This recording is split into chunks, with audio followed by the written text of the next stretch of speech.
Welcome to Flesh and Pod, a flesh and blood podcast, breaking down weekly news and notes from the tournament scene, community drama, game strategy, and more. And now, here are your hosts, Derek and Logan. Hello, and welcome to episode 118 of Flesh and Pod. It's a fucking slow news week. Oh, that was not even close to 30 seconds. And so we decided, since it's a slow news week here in Flesh and Blood land, to just do what we always do whenever I don't want to write show notes or really have an agenda or anything else. And that's invite our more famous friend, Matt DiMarco, onto the show. Flake, welcome, buddy. Hey, I am not famous, but I am here. I'm not. I don't know how else to explain it. You are more famous than we are, though. Again, the qualifier was our more famous friend. Okay, that's the equivalent of saying, like, Logan is more in the NFL than I am because he knows how to read a defense better than I can. Like, it's this. We're neither of us are any closer than really the other. Frankly, I'm not famous. Yeah. I don't know. Like, you get invited to places and people pay you to be there and they'll recognize you. Yeah, you're celebrated. There's a lot to go on here that would point to you being at least pseudo famous. Maybe a lot more people have asked you to sign things than they've asked me to sign. Things. Like court orders to stay away from them, like things like that. Okay, a couple of things. One, you're not American. So the fact that I don't think, do you even have the entire like litigation culture in Canada that America has? Do we have like a justice system? No, like the culture of just sue everybody and see what happens. They don't have that, but they actually have a robust justice system, which is why, for example, they don't have so many shootings because they go through checks and things. And so they take reports very seriously in Canada. So that's why they don't have school shootings. It's one of the reasons, yes. Like when you apply for a gun in Canada, Flake, obviously you're from there, so you can correct me if I'm wrong. But my understanding is that part of the background check is they also check your like previous partners for any reports of like domestic violence whatsoever.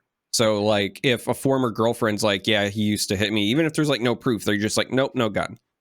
So couple things. First, never applied for a gun, so I have no idea if that's true. Second, I don't think I even have any previous anythings to really to double check on. So fair. I'm not sure.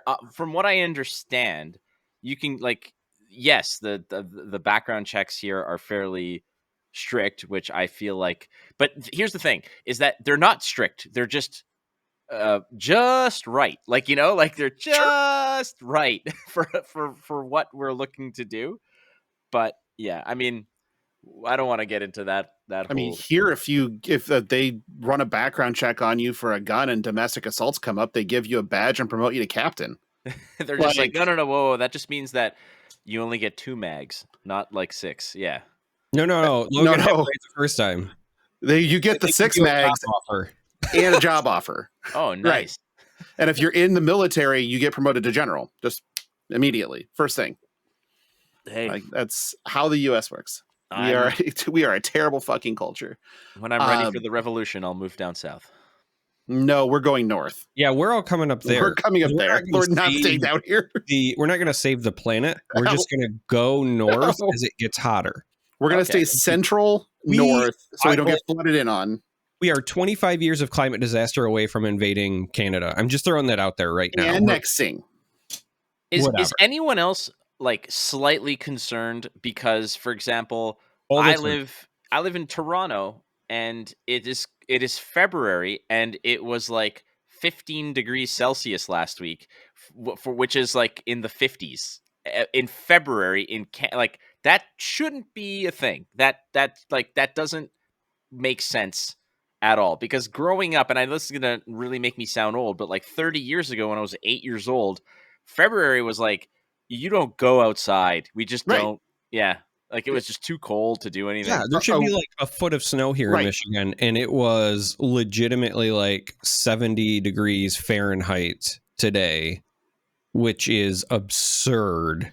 A week ago, it was February, and I played 18 holes of golf because it was 75 degrees and sunny, and all the golf courses were open.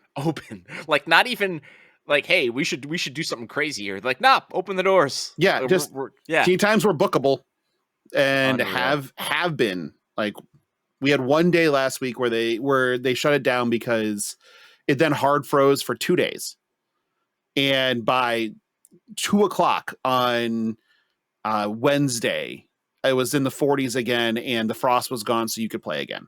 True, but I mean, playing on a hard surface in February at a nice golf course is like playing at a $20 green fee, like, oh sure, yeah, disaster area, right? Like a war zone. I've played on those. I played at a course once where they were like, oh, by the way, we're still working on the course, so they gave us a like 2x2 carpet that we're supposed to put on the ground, so that if we have the ball on a shitty lie, then we can lift the ball up and put the carpet down so we can hit it off something that like resembled grass. I was like, hasn't this place been around for like 30 years? Like, it's not a reno. It looks like this place was like you guys were making a Six Flags and gave up halfway through. Like, there's holes and beams and stuff everywhere, and then you're like, screw it, let's just make a Six Flag. Like, let's make a golf course.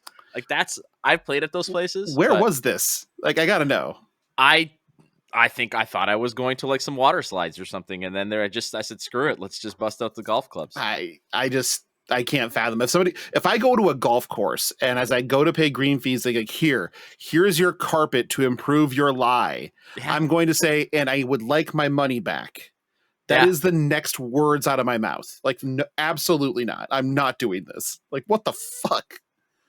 Those are the places where you don't. Yeah, because like to me, I'm just like, I shrug and go, well, I said I was going to golf today. I didn't say I was going to enjoy it. Hey, here's what's making me mad in Flesh and Blood this week. Oh, it's grinding your gears? Yeah, are we talking about, this is a Flesh and Blood podcast? This is what it's tangentially a Flesh and Blood podcast. This is what raises his temperature 1.5 degrees Celsius, the way that we have raised the temperature of the planet since the pre-industrial period. As we did you just look that up? No, I looked it up about 5 minutes ago. Okay. Yeah. Okay. So I will indulge you. What is grinding your gears in Flesh and Blood, sir?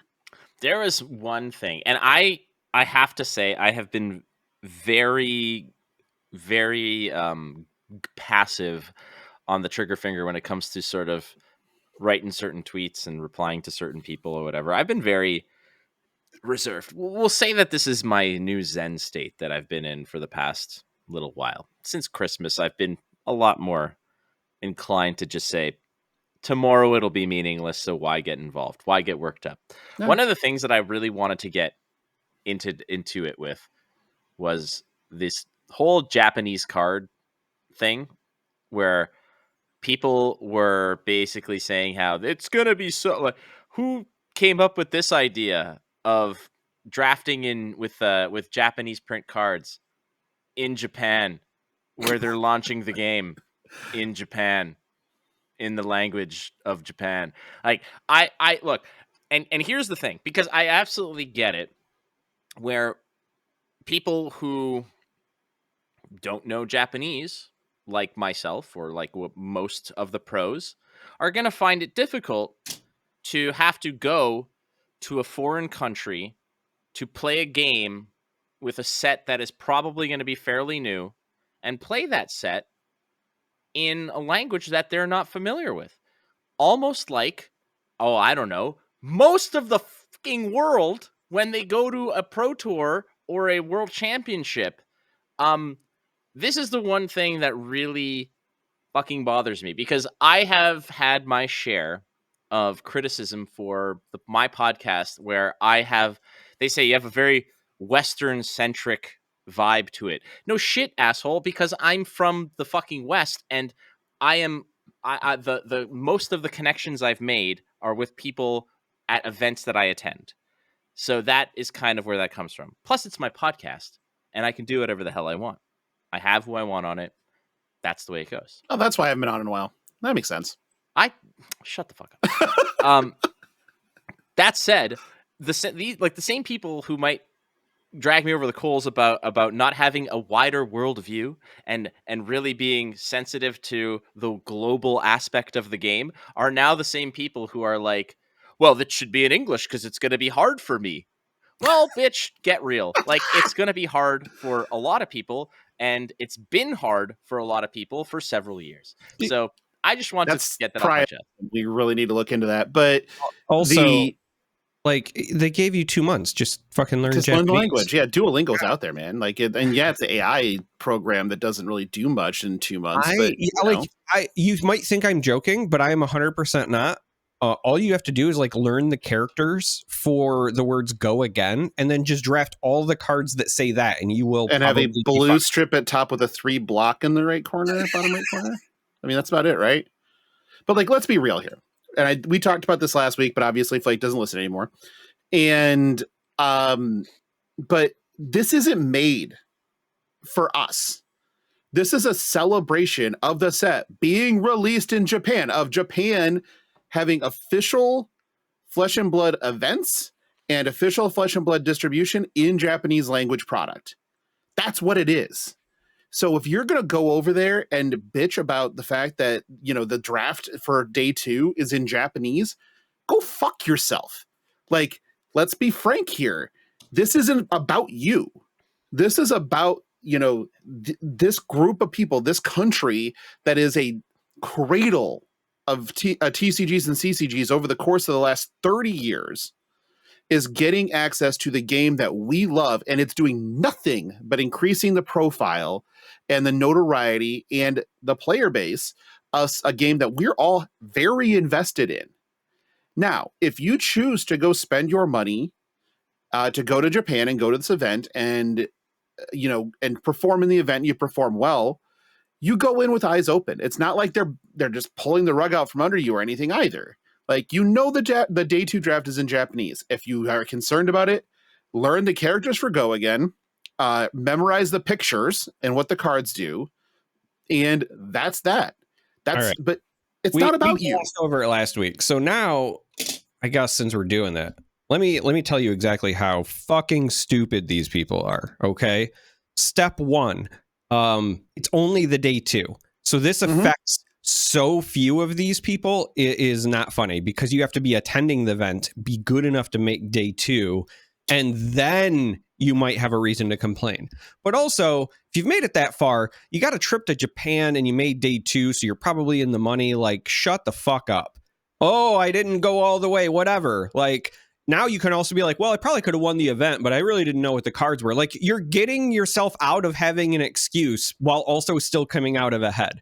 Like, this is only you arguing about advantages. But I'll also go further because I agree with Flake. I think it's a very ethnic-centric viewpoint. I am upset that it's not entirely in Japanese, all of it. Like, it is a gift that they're only doing the day 2 stuff and that you get your choice day 1. I think it should be all Japan. All Japanese language. Every event, like all Japan. This is an event in Japan, as you said, for the game opening in Japan. Everything should be all Japan. Like, I want them to stamp the Japanese flag on my cards before I leave the fucking arena, right? Like, all Japan. I'll also go further and say, you know what? Maybe every sealed event for every foreign country should be in their native language if they print it. Right? So, like, if you do an event in Germany, like, cards should be in fucking German, Spain should be Spanish, etc. Because you're in their country. And I don't, like, I didn't mention it last week because the reality is like, I'm just numb to the idea of people calling for stuff like as a requirement to be in English because I'm in America where people like lose their fucking mind if they don't see English. But as I've started traveling abroad more often, like, I always make it a habit. Like, I'm never going to pretend I'm a fluent speaker of anything other than English because I can barely fucking speak English. But every time I've traveled abroad, with the exception of the very first time that I took a major trip to Ukraine, and that was because like that still didn't even feel real to me at the time. But literally before I went back the second time, and every other trip I've ever taken, I have taken lessons of whatever language I was going to be using there, even if they speak English. Like I went to Iceland and like, I don't know, something absolutely stupid. It's like 95% of the population speaks English. When I was there, they all spoke it better than I did. I still took Icelandic before I went because one, I think it's respectful. And two, this is also just like basic preparation for traveling abroad because you don't know if you're going to have an emergency and who's going to be there to help you. So you should know, like, how do I ask for help or, you know, explain my emergencies or whatever in whatever language of the country that you're visiting, or else like you're just not prepared. So yeah, I took Icelandic lessons for like 6 months. In fact, as I was thinking about it, my tongue just tried to do it because they have a very like specific accent. And I just noticed when I said lessons, I almost did Hoglemskirkja, right? Like it started to do it. My wife and I both took Spanish lessons for months before we went to Barcelona. We're in the process of taking Italian lessons for a family trip we're planning in October. Like this is just what you should be doing. So suck it. Like this is my long rant just to circle back to say you're crying about having to play by somebody's rules on their home turf. And I think that is absurd. It's like, imagine, it's like, this is the kind of sort of arrogance that like if the Yankees show up at like at the Mariners Stadium and say, no, we're batting last, like, right, you know, right. That's kind of what it is. Also, what made me laugh about that when you were talking about this is the scene from Encino Man popped into my head with the cheese is old and moldy. Where's the bathroom? Like where he learns the two Spanish lines. Yeah. Yeah. Donde están los paños? Yeah. Look, and I am very fully aware. I have worked in the airline industry at a fairly high level that I am fully aware. I worked in the operational division where the international language of business is English. All pilots have to speak English because when you are a Japanese pilot speaking to ground control in Kenya or wherever, or Egypt or whatever, you need a common language, and that just happens to be English. That's why at almost every airport you go to, there will be English listed because that is the international communication language. I am fully aware of that. This is a card game, you doofuses. I am like fully aware. I have been lucky enough that every major city or country that I have gone to, be it France or Spain or you know the US for the Pro Tours or Worlds or whatever, I have been able to speak those languages. I speak French, I speak Spanish, and I'm obviously speaking English. I'm very lucky to say that. I learned those because they were, you know, the Spanish was from high school. I wanted to learn it. I wanted to get good at it. The French was from growing up in Quebec. A lot of people might say, well, like I'm going to use, let's say, Pablo Pintor as an example from Spain. Obviously speaks Spanish, but he also speaks perfectly fluent English, you know, but that's because that's a necessity of growing up and traveling, that they have to learn this thing. This is the the part of it that bothers me is like when people who have been, you know, sort of language coddled, I don't know how else to explain it, because everywhere they've gone has been accommodating to them. They have never had to bend or learn or you know, that those are the ones who are going to be upset because it's like, oh, it's going to be a big disadvantage. It has been a disadvantage for everyone who has ever traveled. When I went to I was at Worlds in Barcelona and they had all the flag bearers, right? And before the flag bearers go out, I have to announce who's representing the flag, and they come out. Many of them who are representing their flag from all these different countries, I had to explain to them what they were meant to do, and a lot of them didn't understand what I was saying. So I had to either get an interpreter, like a friend of theirs who understood what I was saying so they could say it in their language, or I had to basically just like try to communicate with them. Imagine those people now playing at the world championship level of Flesh and Blood in English, in a language that they did not even understand me explaining to them that they had to walk down a ramp and stand over there. That is their struggle and has been their struggle for every international event that they've ever wanted to attend, whether it's one event like Worlds or dozens otherwise. This is a struggle for them. So if this is uncomfortable for you, as the first time that you have to worry about this, well, welcome to the party for most of the other players who have to deal with this. It's unfortunate, but it's true. Even if it's a little uncomfortable, it's a disadvantage. If it's not your first language, if you're coming from Spain or Poland, yeah, they'll speak English, but it's not their it's not their first language. It's not their mother tongue. There's going to be a disadvantage. So for you to bitch at LSS to be like, I can't believe that you're launching a game in the second largest TCG market on the planet in their native language, and you're making us play cards with that language. The fucking audacity. Literally, Harry Stone. Never mind. I was gonna say Harry Potter. It's pretty good. Harry Stone. And the sounds audacity great. of this bitch. Yeah, exactly. That's the book we're reading on this. I mean, you did a really good job right there of describing American exceptionalism as it's taught in schools to us as we're growing up, because we're basically taught that the world should bow to us. But like, I don't understand. Like, you're not gonna like. You can't just manifest destiny your TCG fucking lifestyle. But they think they can. Sure they can, but that's not how it works, unfortunately. And like, not unfortunately. No, it's very fortunate that they cannot do that. I am very happy that these fucks cannot manifest destiny their card games, because they would. It's, I don't know. Like, at the end of the day, you should be celebrating the fact that this is a game that is launching in the second biggest market that it possibly could. The USA being the first and Japan being the second. Like, it's like you already have LeBron on your team, and you just brought in, I don't know, Antetokounmpo on your, like you just made the signing. It's like, holy shit. Like, why are you upset that you can't pronounce his last name? Just be happy he's on the fucking team. Well, yeah. Giannis Antetokounmpo. That's not that bad. Gesundheit. Well, anyway, I just wanted to there's get that also off Victor my chest. Wembanyama, which is my favorite. But bless you. From France, a French player. Oh yeah, he is the best. The guy's an alien, man. The guy's an he's actual 7'4", and he acts like he's a point guard half the time. Let him be. I mean, that guy's unreal. My favorite part of him is that, like, he has not adapted to. Is your favorite part of him? The fact that he's a Spur. Okay. But it's actually that he doesn't have like the media savvy nature that is expected of him down yet. So he will just drop bombs in interviews without even thinking about it. So like during the All-Star break, they were talking about practice. He's like, yeah, sometimes I'll do a thing and I'll look over at Pop, and Pop will go, what the fuck was that? And this was just on NBC. I love it. And then they were broadcasting a post-game interview like a week ago. And because the Spurs go on this giant road trip every year, because for 2 weeks, their home arena is taken over by the goddamn Texas Rodeo. And so it's called the Rodeo Road Trip every year. And so they're gone for 2 weeks on the road. They get back, and then they actually beat Oklahoma City, and Wemby goes fucking off.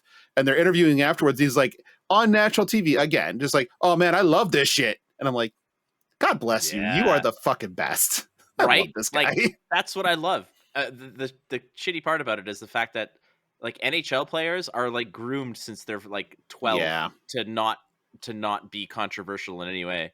It's unreal. No, I mean, boring. The it's NFL boring as shit. Needs Marshawn Lynch's. Funny story. They never had Marchands.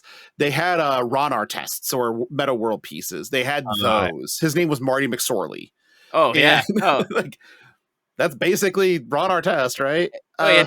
Jeremy Roenick, and they Chelios. They just brought Patrick Raw back into the league. I am so hyped for this. For the first coach fight on the ice, you're waiting for it to happen? Dude pulls his goalie with like 9 minutes left in the game. That is give my regards to your balls, man. Like, unreal. Did I ever tell you that Patrick Raw used to live on my street? No. That's awesome though. He used to live on my street. I had no idea who the fuck he was. And I remember because I went trick-or-treating, and we opened the door, and my dad's like, and he was handing out hockey cards of him and Candy. And I was like, that's sick. Oh, and my dad's like, do you know who that is? No. He wears a mask. What the fuck? How much mask supposed to know? But not a clue. The funny story, like 2 nights ago, I think it was, the Devils pulled their goalie with 5 minutes to go and forgot to send out an extra skater. So they skated that 5 minutes with no goalie, 5-on-5. Their coach got fired today. Yeah, that'll do it. Like, wow. Brilliant. Like, let's make this hard. Yeah, let's play hard mode, guys. What do you think? What do you think? Wheel Snipe Sally, boys. But yeah, I'm glad that you're able to come on and get that off your chest. You know, we live in an age where it's like the 90s again with the crowded, you know, TCG marketplace. You have options right now of stuff to play. And it's going to be a race kind of to make sure that you are you're in your lane and that your lane is defined. And the more that you can, the broader you can get with your game as far as appeal goes, the better chance you have of surviving the bubble that's inevitably coming, right? These all, in my mind, can't exist productively together because there's only so much that people can do by, you know, occupy time. Yes, we should not be the example for this because all of us will just play all the fucking things anyway because time is a flat circle and we don't give a shit apparently.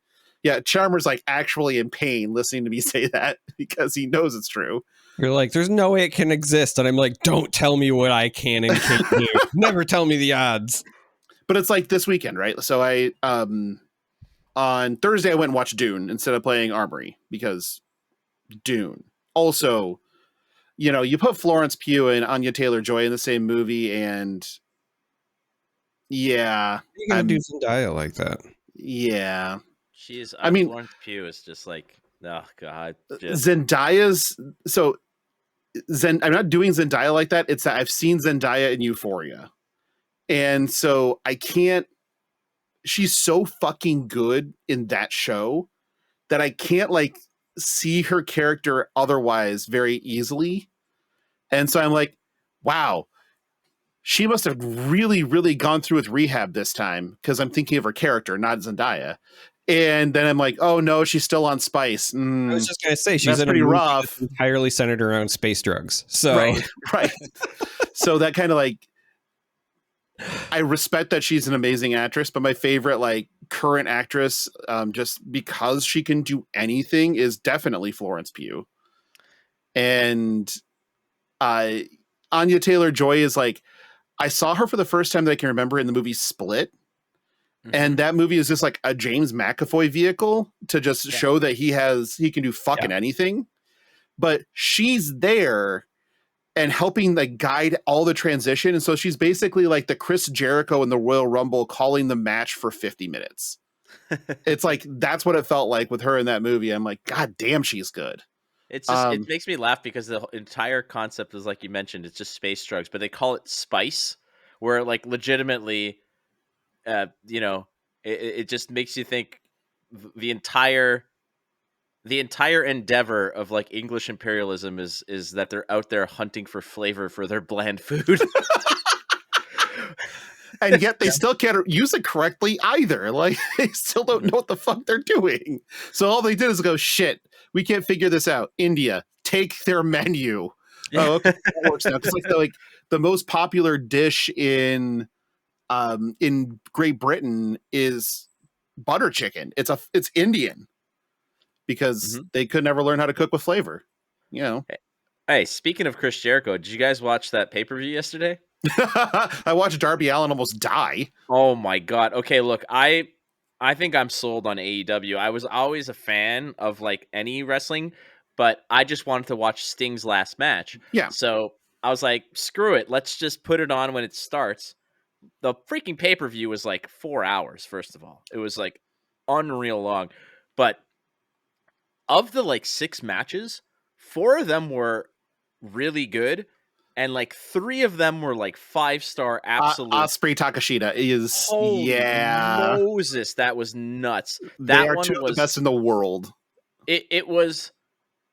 I was like, I didn't know that your body can rotate that much, that fast. Yeah, and it looked like they hated each other because every shot was like stiff as hell. Like it looked like they were flat out killing each other. They're both New Japan guys. Yeah. Until Darby Allin was like, okay, listen, hold my beer, fuckers. Yeah, here's what's gonna happen. Sting, how about this? Because like that Will Ospreay match was unreal. We got to steal the show. How do you follow that? How do you follow that match? I'm going to just unalive myself on the pay-per-view. How about that? You like that, Sting? So you like that? So he just mankinded himself. Yeah, no. Well, so the Mankind was an accident. This was way more protected than Mankind, and it still wasn't protected at all. Like, did you see it, Charmer? No, I haven't seen it yet. So like, I'll describe it for you, and then you should look it up. There are 4 chairs set up, as corners, holding a giant sheet of glass. Mm-hmm. And Darby jumps, and it's on the floor, on the apron, or below the apron, just on the floor. Darby goes to the top rope and jumps just a swanton off there, and then through the glass. I got the video. It cut his back to shit. It cut his back to ribbons. There you go. It's right there for you. You can just look at it now. But it was the problem I have with AEW mostly is with storytelling and just isn't very good at making me care about characters. But the wrestling is usually phenomenal.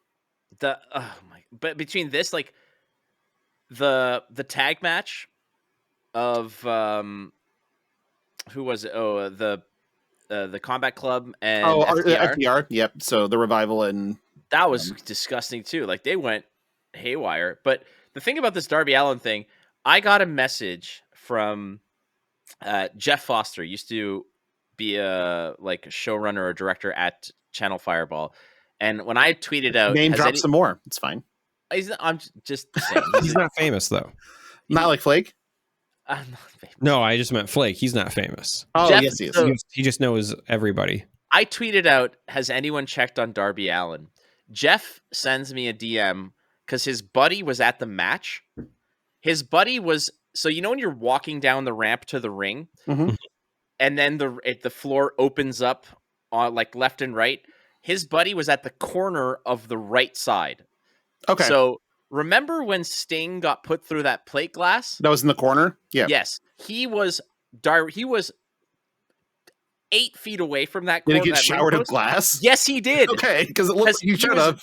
He had his phone up like this, recording it, and Sting goes through it, and the glass, it looks like you're going through hyperspace. The glass just went whoosh. He showed me that video of his friend, and then he showed me a picture of his friend holding the broken glass in his hand because it was all over the floor. It was, right. First of all, Darby Allin, you freaking idiot.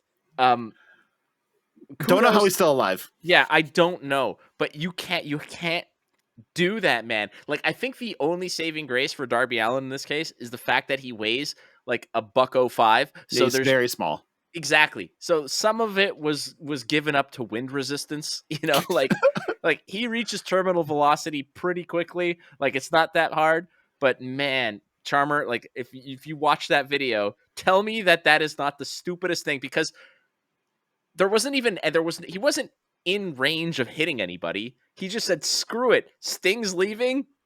So am I. He tried. But I've seen, because he is the one that takes all these bumps, and everybody's like, well, okay, that's it. They need to get somebody out there. And he just gets up. And you're like, what the fuck? How? Well, when his back started to just bleed profusely. Hemorrhage blood? Yeah.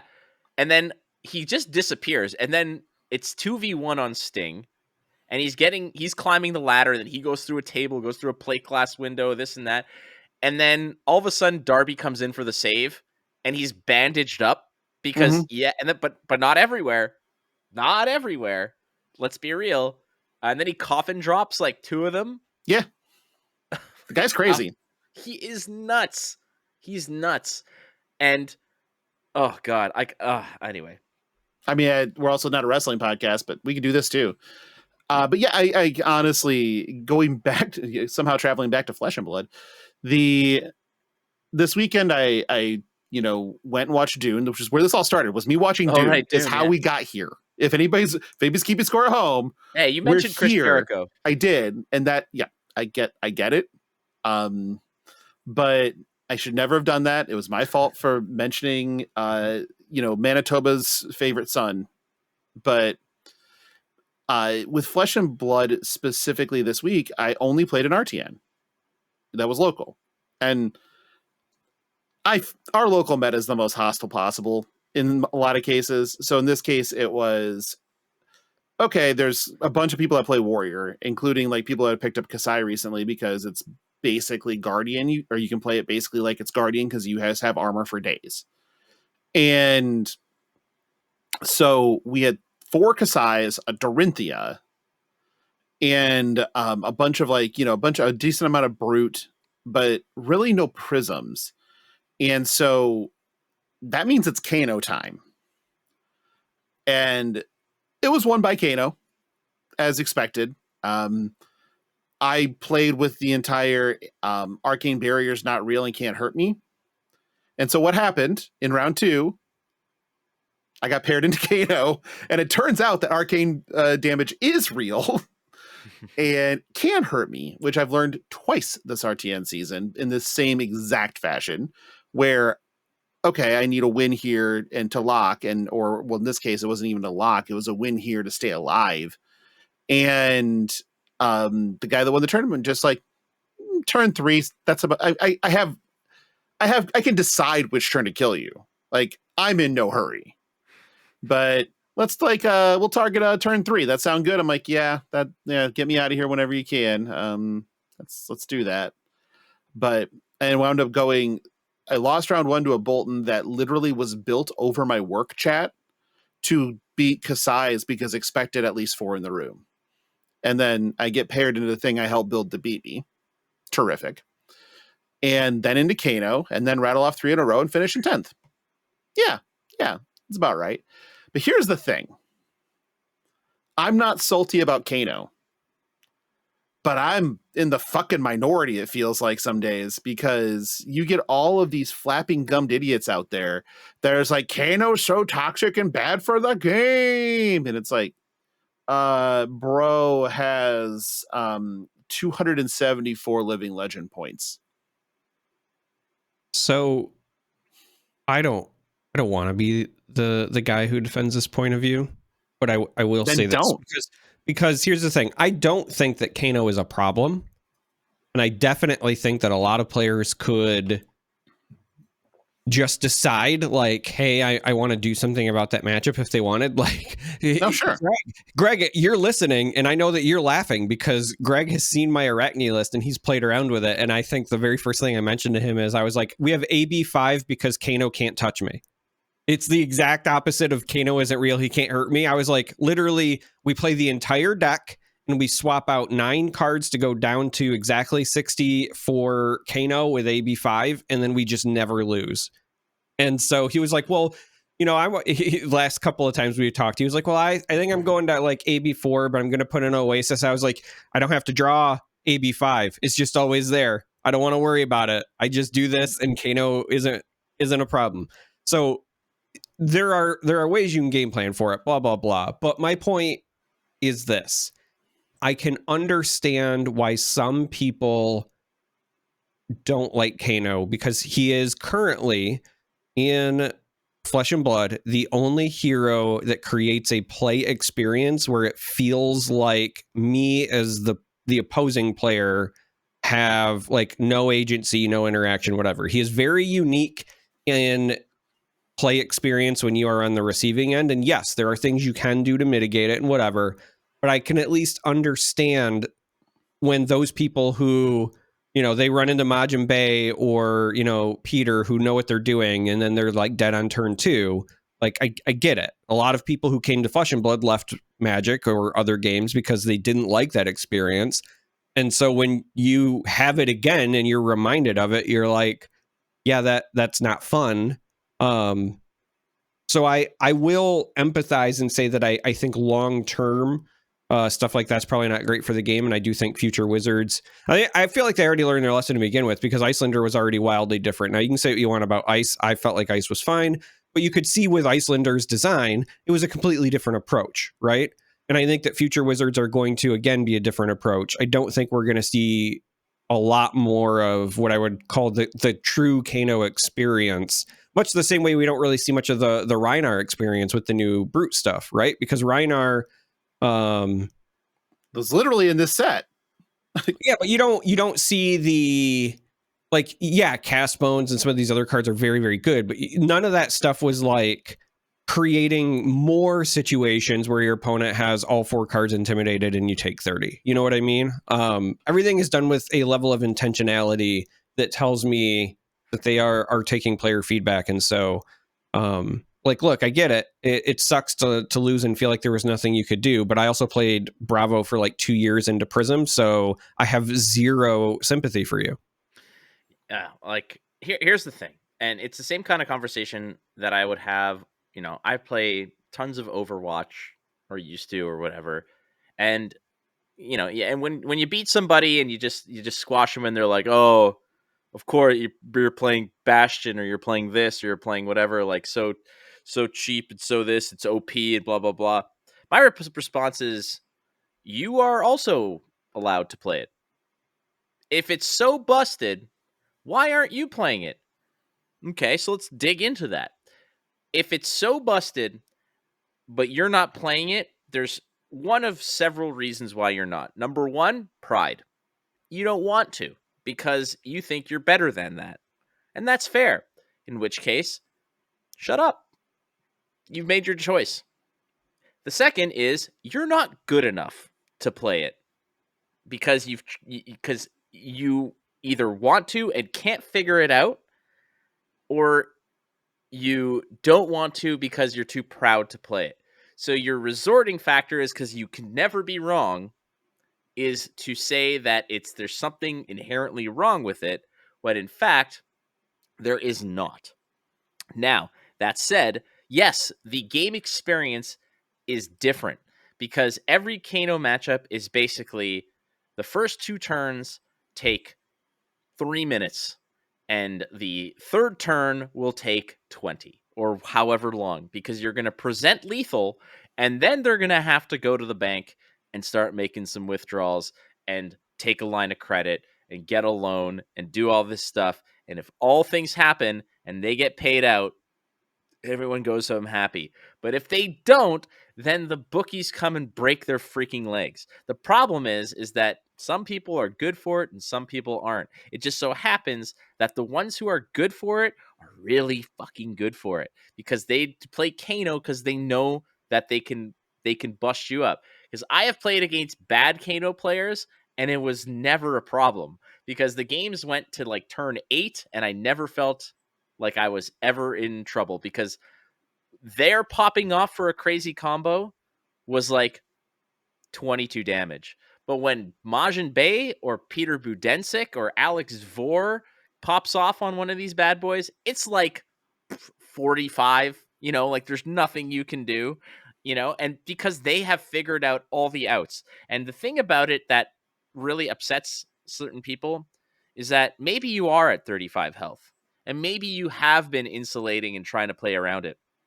But if there's that 1% of an out, and they just happen to increase the odds to 5% or 10% based on how they pitch and how they sequence and how they resolve certain stacks, that's a lot of, that makes them that much better. That makes them, frankly, 5 or 10 times better. If you turn a 1% chance into a 10% chance. Steiner math. Let's go. Yeah, it is kind of Steiner math. But ultimately, I got your Steiner math. AB5 and fuck your pitch stack, because I can play a contract and then shove stuff to the bottom and mess with your math. No, you know what AB5 is in wrestling terms? AB5 is you're the defending champ, right? And then as soon as the match starts, well, as soon as the 4 buddies.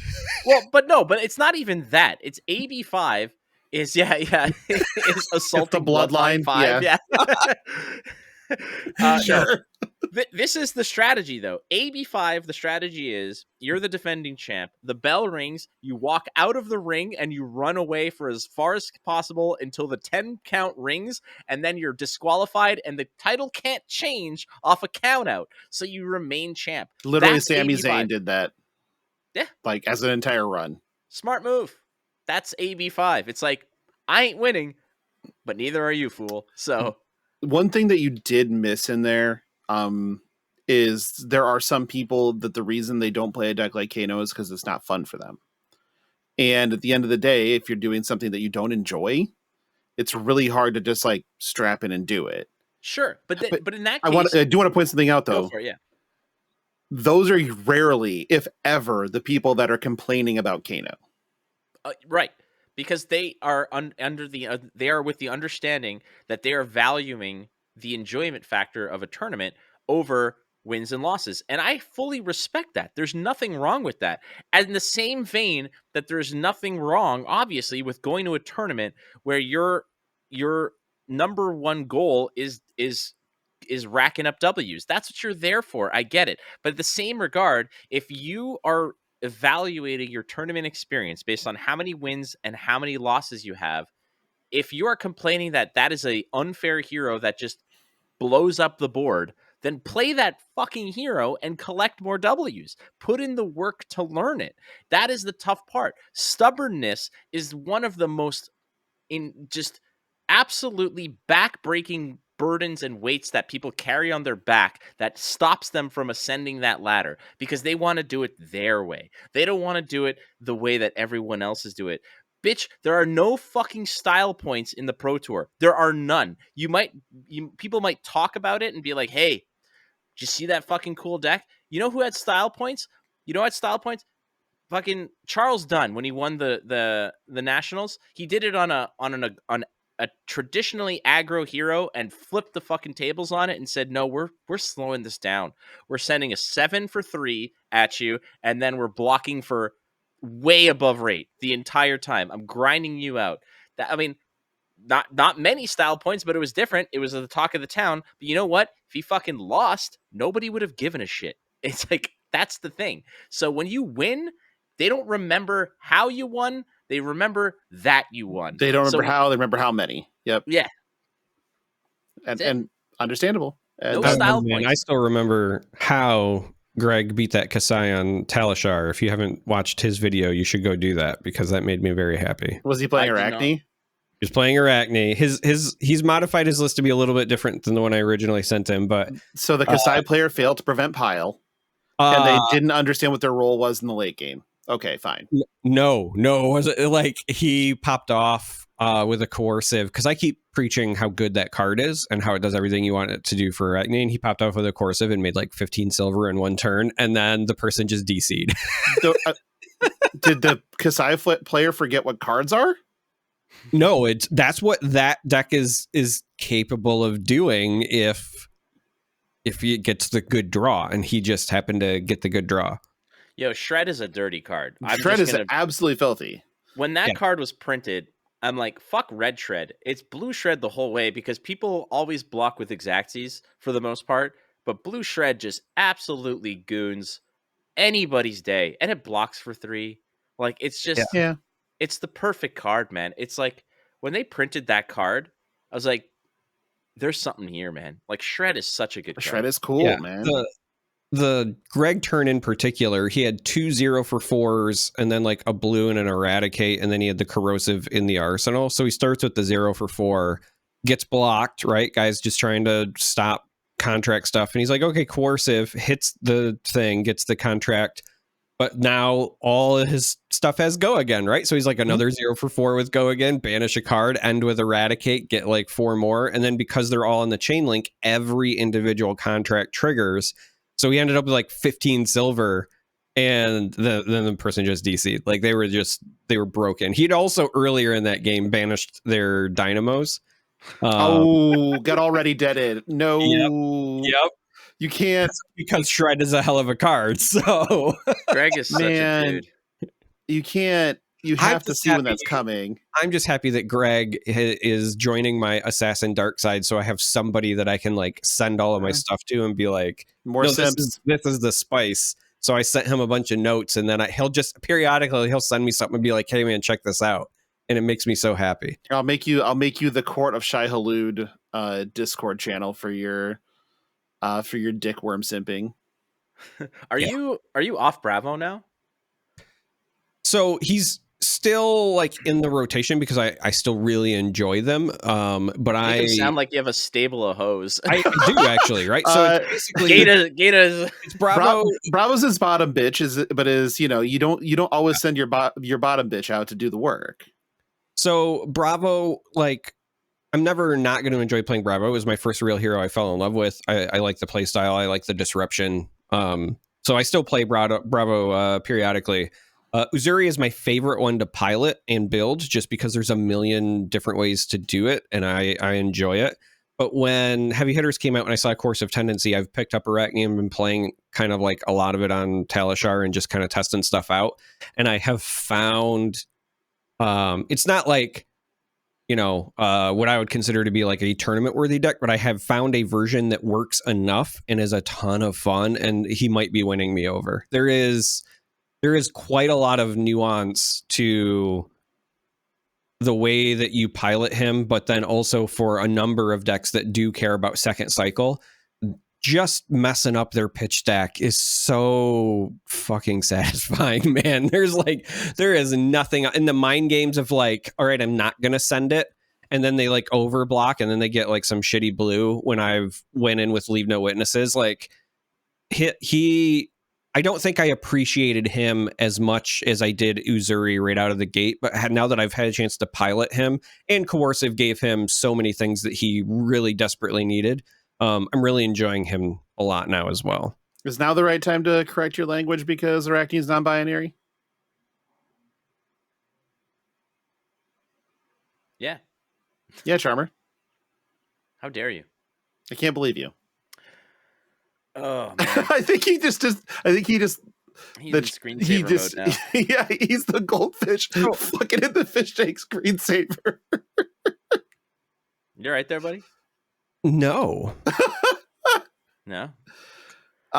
Yes, Arachne is non-binary as part of their character profile on FabTCG. So I wrote an article for FabTCG.com. I know, I read it. Noted author, again, famous. Shut up. The original draft was like 5,000 words, and they sent me, like, I sent it to them, and they're like, yeah, it was like one of those responses of, yeah, I'm happy for you, or I'm sorry that happened. Like, I'm not reading this. I'm not reading all this. Yeah, basically, Cash replies and says, hey, this is great. There's a lot. You need to cut some stuff out here, like this, like maybe this, merge these two.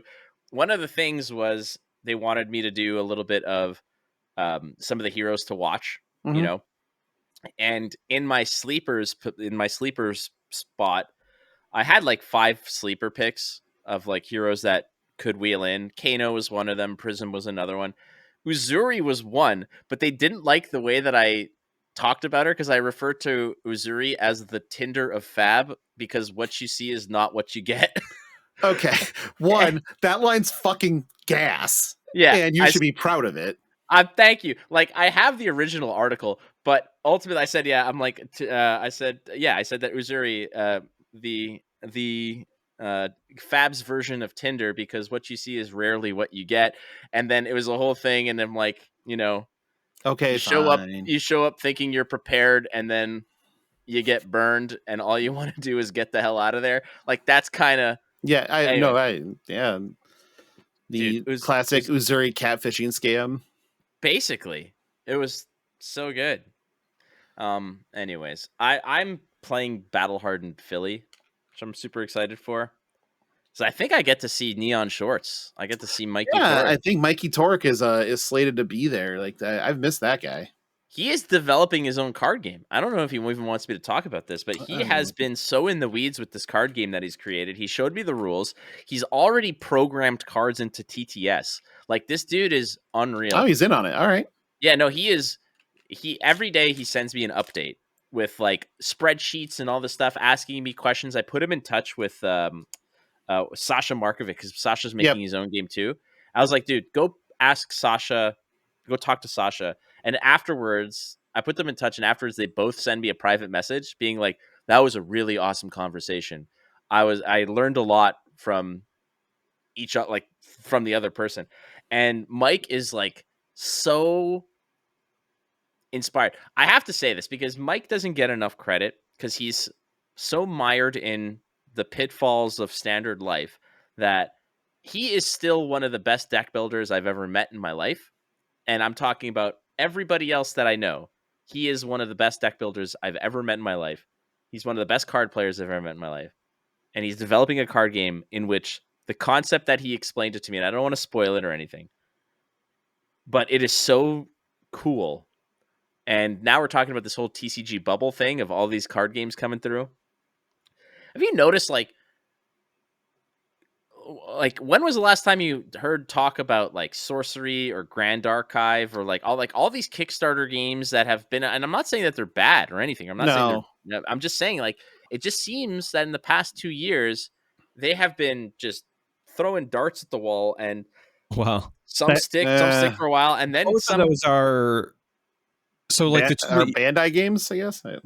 Well, so like the two that you threw an example, like both of those are kind of by design by the creators, unfortunately, or fortunately, depending on your point of view. So like Sorcery is, you're not hearing much about it because it's one set a year and they want it to be casual. So anything it's a board game, like it's not meant to be something you hear about, because anything that's done with it is supposed to be organized like locally with you and your friends. And if it weren't for like Team Covenant and whatever, I don't think it would have like the footprint it does. Like, if I'm just being honest, like game is fun. Art is beautiful. I'm not knocking the game. I'm just saying that like it's not meant to pull the like recurring attention, because there's not like recurring tournaments and events and whatever. And even there's not recurring releases, right? Again, it's one set a year. So you probably won't hear about it again for like another 8 months when they market the second set or whatever.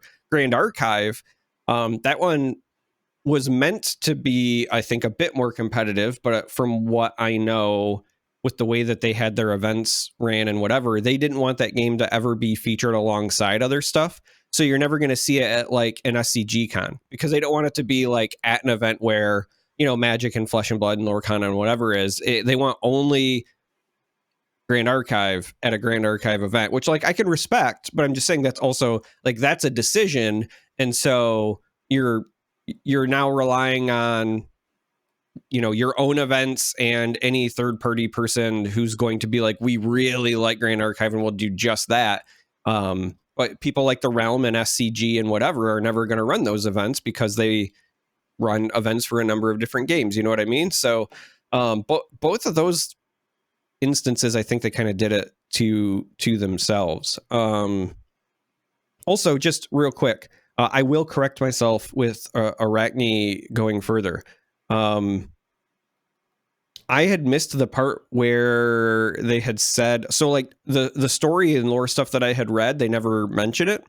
And this is, I think, a reasonable misunderstanding, but I had always felt like huntsman meant male, because it's huntsman. So, when they were debuted, I took huntsman as man, I guess. I don't know. I mean, and that's fair. I just, I stand corrected. I just read the story. I don't know. Well, look, like it's some of them in the lore that they print on the website. Like when some of the new heroes are, or they sometimes they like expand on the stories and etc. Mm-hmm. One of them, I think, it was pre-Uprising or around Uprising or Dynasty. I think it was Dynasty, and I think that they were talking about one of the new heroes, and I was writing, and again, the same thing. Didn't want to make the assumption, so I read the lore that was printed to see how they were referred to, and I think it was Dromai that they were talking about, and they referred to Dromai as her. And I was like, perfect, there it is in black and white. And somebody asked me about it. They're like, why are you assuming? And I'm like, I'm not assuming. Here is the source material. And they're like, still, you shouldn't. I said, I'm not.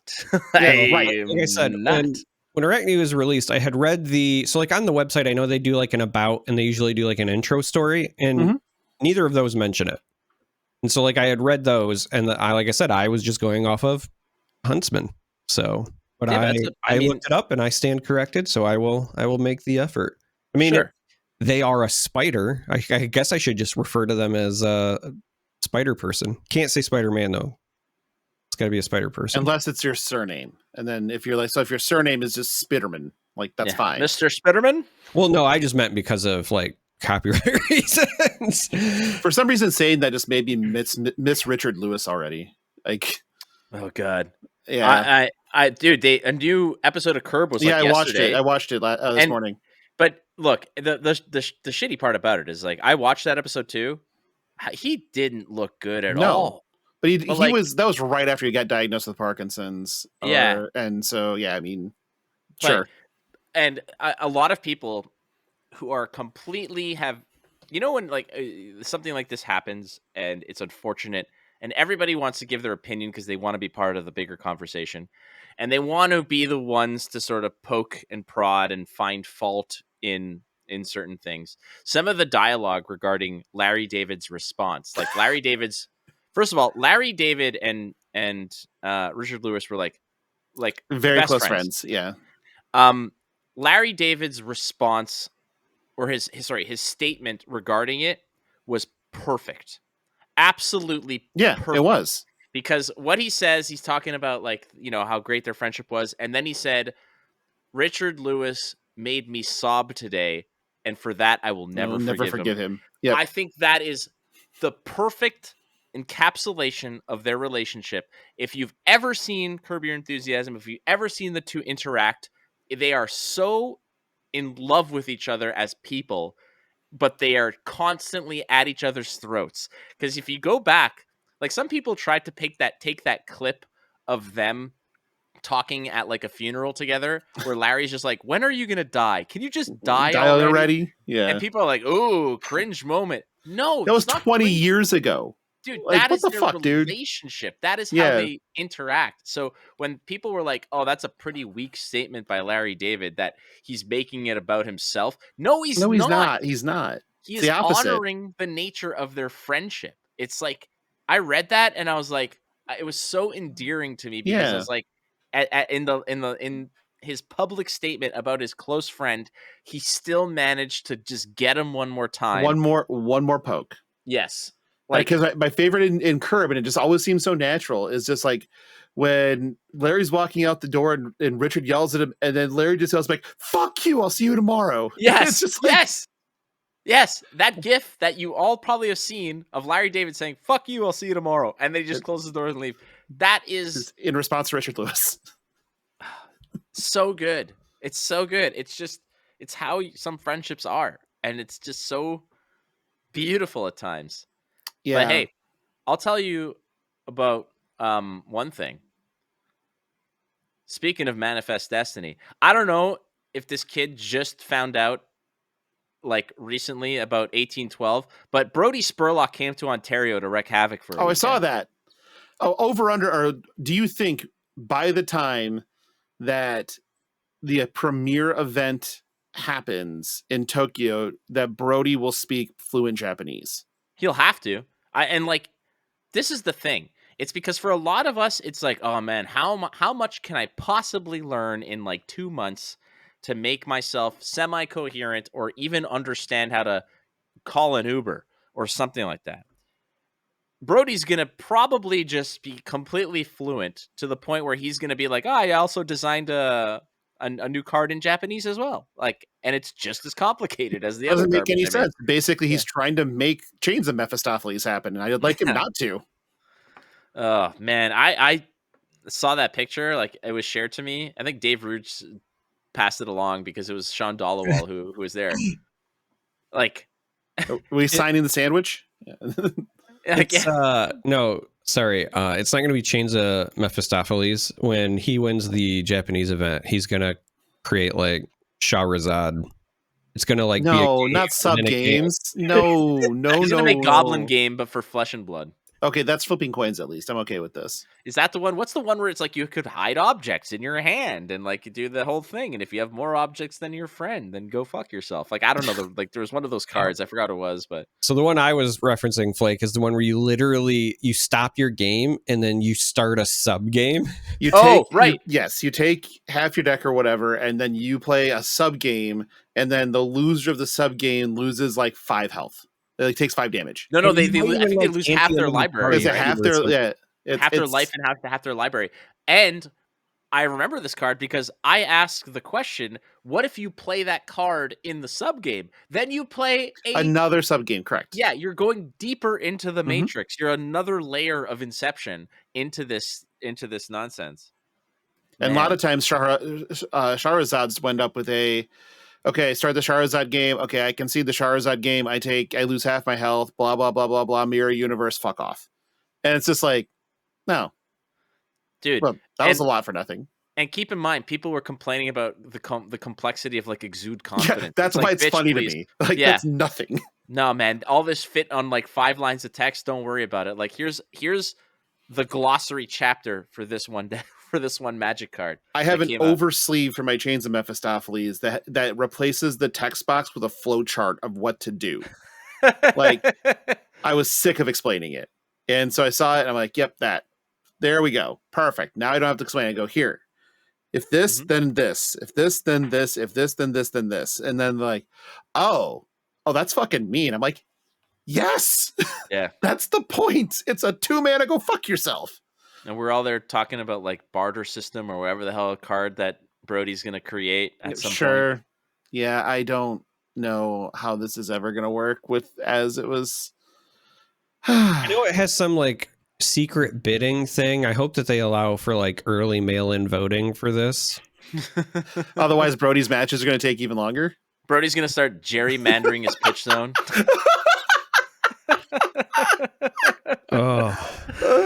That's all we need is fucking like Brody already has time and money. Like give him he's gonna fill out in size, man. Like this kid's gonna be like 6'2", like 230, and you know he's gonna be a first line center on half the like. We'll take him on the Canadians.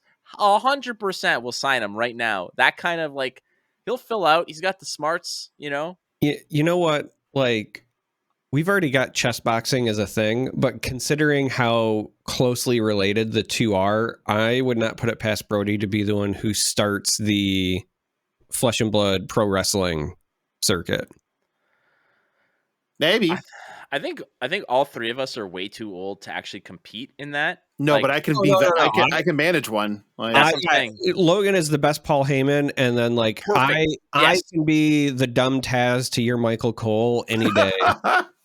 To my Michael Cole? Yeah, like I know that there are other like announcers, but there's something about me that just loved how dumb Taz was. I know he was not a lot of people's favorite when he was on the mic, but I'm one of those stupid people that enjoyed it because he was so dumb. Yeah, you know why? He was the WWE's John Madden in my mind. And like I loved John Madden.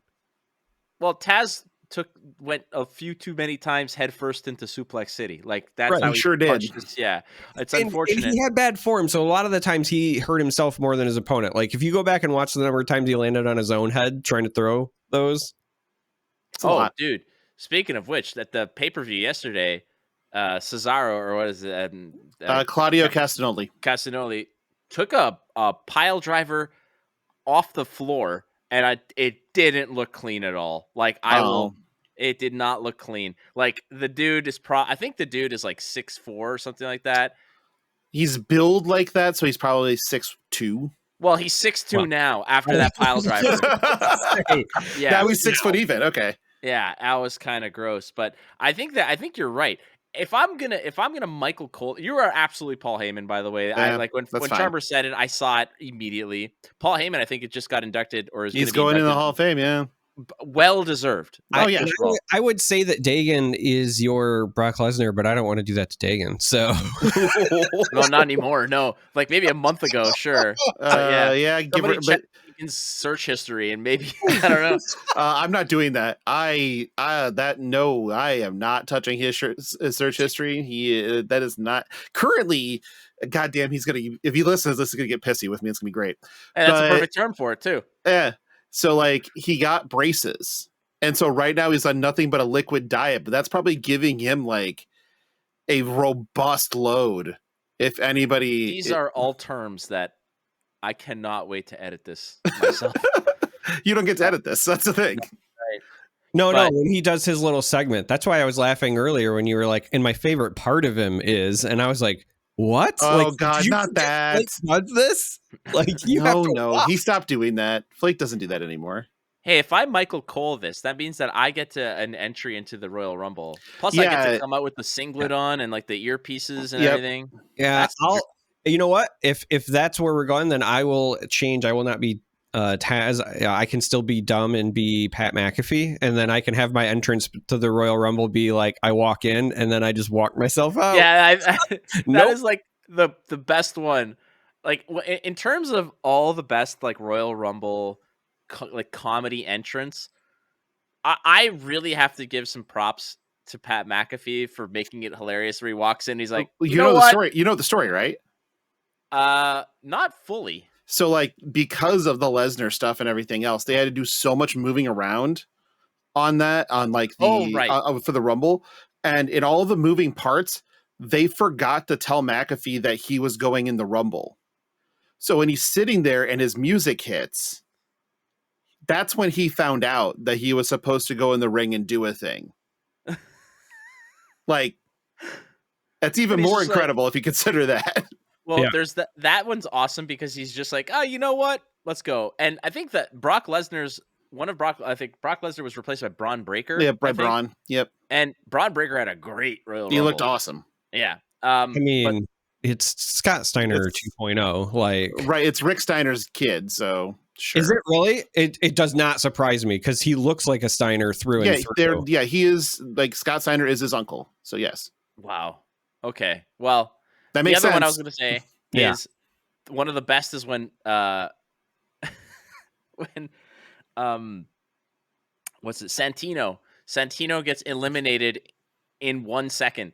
He gets over the ropes and immediately gets clotheslined out, and and he's just like, I wasn't ready. That doesn't count. And he's just like arguing with the refs. See, I'll be honest. Santino is like one of my favorites for just comedic stuff in general. Like, cracks me up.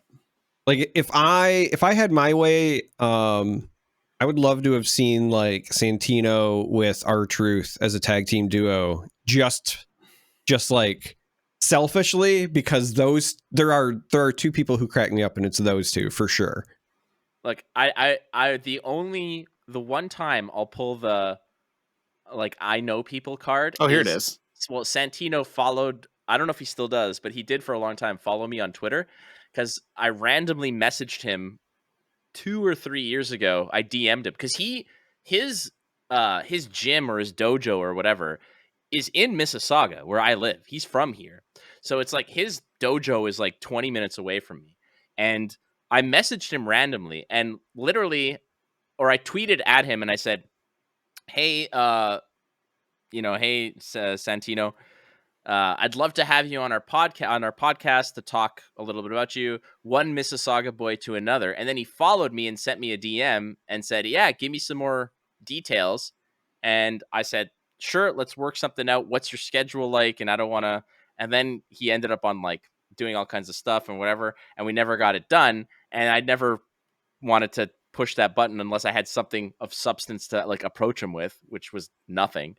But that was like such a flattering moment because he's such a nice guy. He's a funny guy. My favorite Santino moment, or one of them, is remember the Slammy Awards? Mm-hmm. He was a presenter at the Slammies, and he pronounced it as he was giving an award, and he goes, and the salami goes too. Yeah. And he would refer to John Cena as John Cena. Mm-hmm.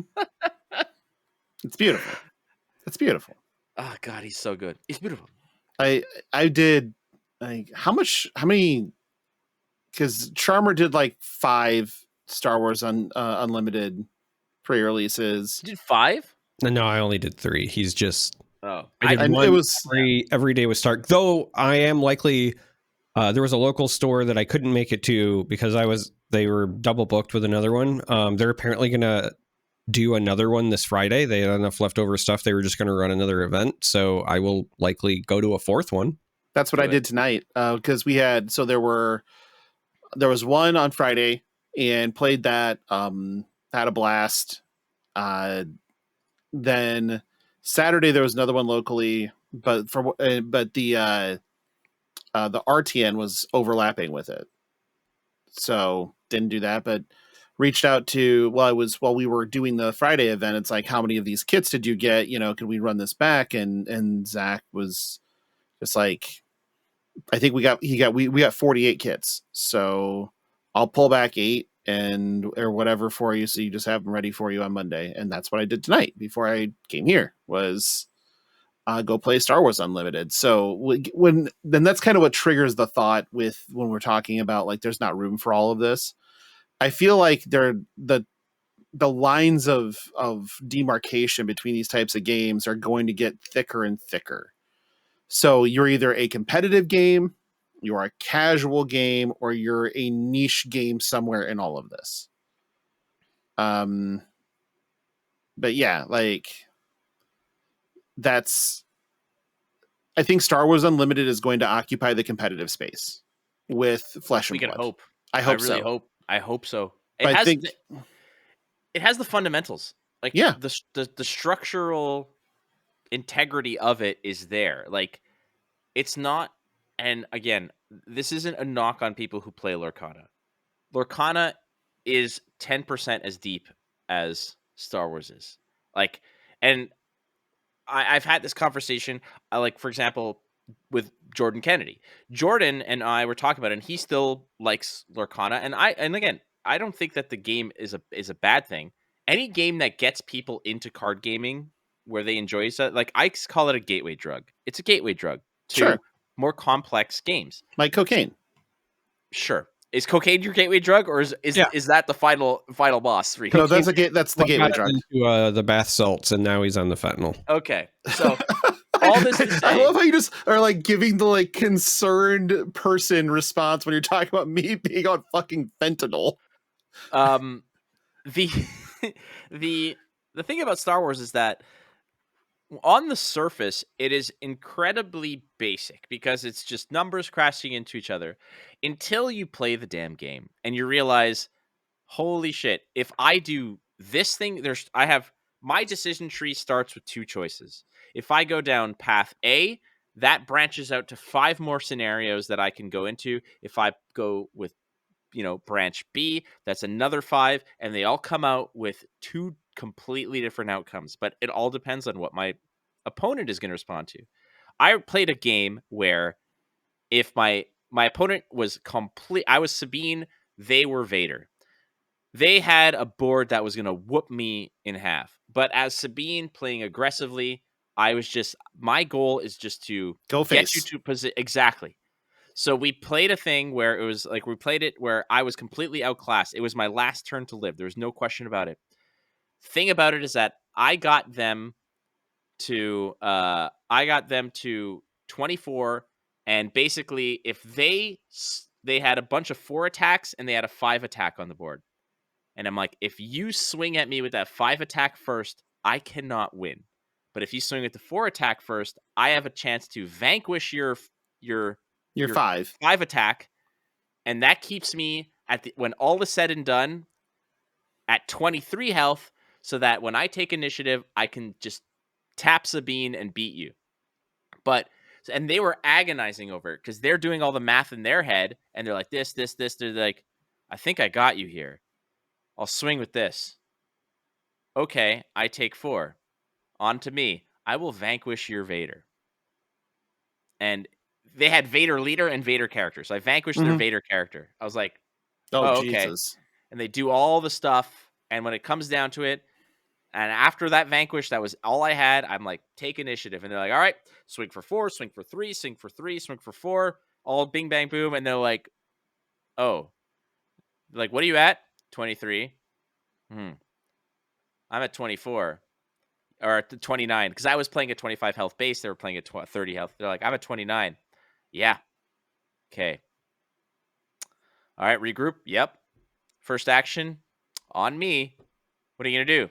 I'm going to win. I'm just going to use my leader and deal 1 to each of us. And now I live with 1 life and you die. And they're like, can we rewind and like double check all the math? Sure. Absolutely. Attack with the 5 first. And we don't have this conversation. Basically. And I asked them, I said, I told them straight up, I'm like, if you attack with that 5 first, I vanquish the 4. Now we're both at 1 life left. So I can Sabine and basically draw it. It's a draw, but draws are losses. So I'm like, double loss. And so the fact that you attacked with the 4 and not the 5, and I said, why did you do it that way? And they said, basically, well, you had 5 open resources. I didn't know if you were going to drop a unit that I had to kill with my 5 attack, so I saved it. Cool. That's definitely an okay thing to do, but I just it again, the decision tree was such that it was super complex, but like all the decisions leading up to that, like I used my leader of my base ability to put a shield on a 1-drop that was about to die because it was threatening a lot of like damage, but it was going to take 2 of their units to kill it. I'm like, that seems like a waste of a shield token, but ultimately it won me the game because it ate up 2 action points off of them. The game is good. The game is freaking good. And the problem with it is, again, I understand that reputation and integrity is essentially everybody's currency in this industry, be it players, competitors, content creators, or the companies that make the games themselves. FFG has a lot of ground to cover when it comes to rebuying that trust that was burnt long ago. But people are coming around. One of the staunchest opponents to this game were some locals here, some local store owners, until all the pre-releases sold out and people kept asking about weeklies to the point where they went from we're not carrying the game to fine, we'll just run the pre-releases to all right, we're going to fit in some weeklies on the schedule to some stores giving prime fucking real estate on Saturdays to the game, which is like crazy to think of. It's great. I mean, yeah, the game is super fun. Congratulations on you guys having a show about it. It'll probably outlast this one. But the end of the day, I think that the happiest people are the people that have some legacy in playing a Star Wars game. Because like all the way from CCG and those unfortunate souls that played Young Jedi and the WotC version of Star Wars, all the way up through Destiny, those were the people I was seeing with the biggest smiles on their face coming out, because it's like they never believed another one would come that was any good, and now it's here and they feel so much better. And I will say that I noticed there was a wide variety of people at the events. Stark was not the only kid at events I saw this weekend. In fact, he wasn't even the youngest kid I saw at events this weekend, which was also really encouraging. So the Star Wars draw is helpful in that regard. Mm-hmm. But I went from both ends of the spectrum. I had one person that I sat down and they're like, so did you play any games before this one, or is this your first? And I was like, no, I played games. And they were like, which one? And I was like, yes. And then Illuminati. And I was going to mention it, when we record later this week, Flake. But I had one person approach me on Sunday. His name's Clinton. Very, very kind, awesome dude.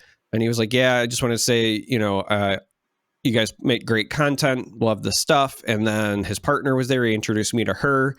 And then he was like, yeah, a lot of people just like chill out and they like watch movies or TV shows or whatever. But a lot of times, like when we're relaxing in bed, we just watch Star Wars podcasts. So like I have this mental image of like, oh no. Yeah. Oh no. So we're it, Flake. You're the creamy center. Yeah. Matt DiMarco. Also, I felt really bad because then we do pairings and naturally poor Clinton got me round 1. And did you mop the floor with him? Well, I wouldn't say I mopped the floor with him. He didn't have, I opened Iden and an Avenger. Oh, good. And number of restore cards. And so like he was throwing damage and I was healing. Iden healed like 7 or 8 health both games against him. And it was just stall till Avenger, and then he has no board, and I win. And that was pretty much it against him. So I did have somebody. We're there, we're playing games, and all of a sudden the dude to my right was like, "Wait a second, I knew I recognized your voice." I said, "I'm like, oh, I'm like, what's your name?" And they're like, "My name is Kyle." I said, "Oh, hi, Kyle." He's like, "You have a podcast?" I said, "I do." "About this?" "I do." "I was listening to you on the way here about preparing for this event, and now you're here." I said, Yes, I am. Weird life, but sure. Yeah, I was like, that dude. I'm like, I play the games. I go to the events. This is exactly it. But to Charmer's point, the vast array of people that were at this event was the same. There were a plethora of people who were just learning that particular day because they wanted to learn a new card game. They heard great things. There were kids who this was their first foray from ground zero into a new game, along with their parents who were like, you're coming either way. Like, we're going. Like, that's what it was. And they had a great time. But much like Lorcana, much like Star Wars Unlimited, getting new people into card gaming, it's not a tribal thing. It's not an adversarial thing. It's not you can only like this game, or if you like Flesh and Blood, you can't like Lorcana. If you like this, fuck that.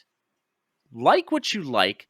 And in the same vein, don't fucking bitch about Japanese cards in Japan, you donkeys. Like, that's where we're coming full circle on this. Oh, boy. I said it on our show, and I'll say it again. Give me the Orabesh cards. Is that a Star Wars character? That's the Star Wars language. It's a language. I know. I'm just saying it would be amazing, but I don't think they're going to do it because that is a whole different printing scheme on things. Ultimately, though, maybe they will. Who knows? But all right. So, yeah. All right. Fuck it. We're moving into listener questions. We're only covering 2. All right.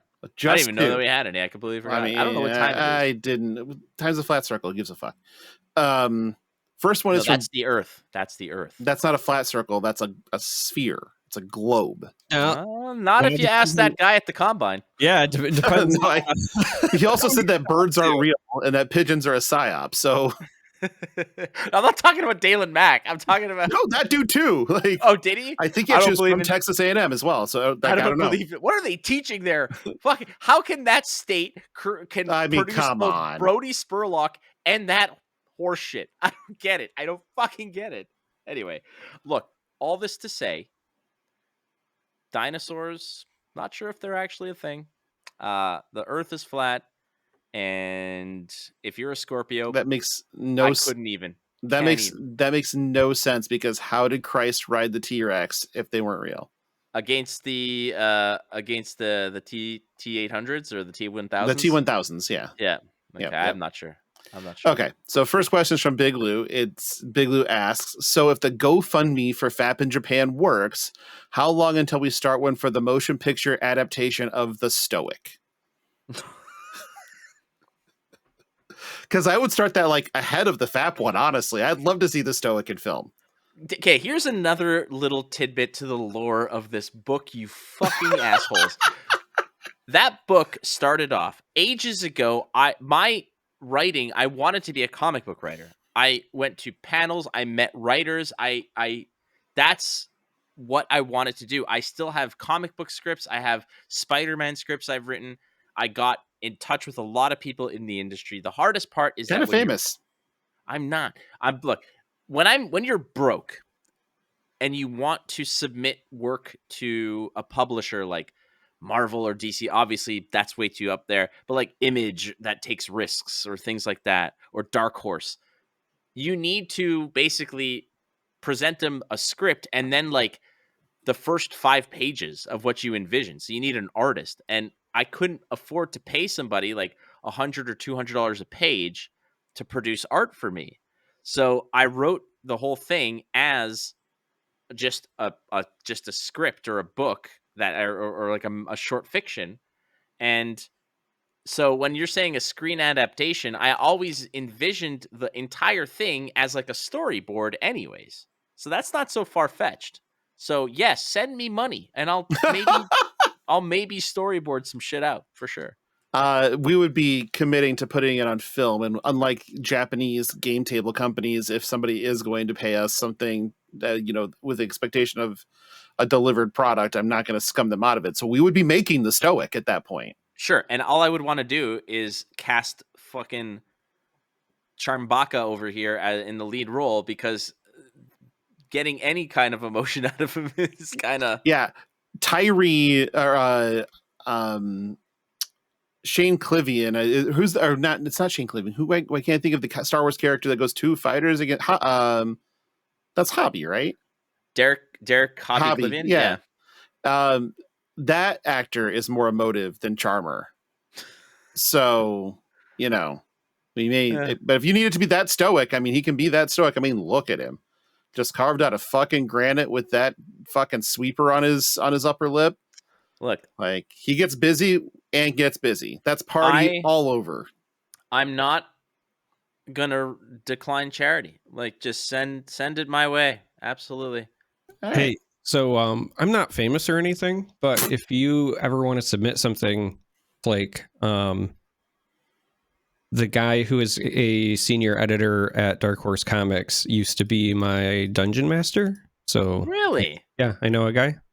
That put me in touch. I would love to get some stuff done. Get even more famous. Fuck it.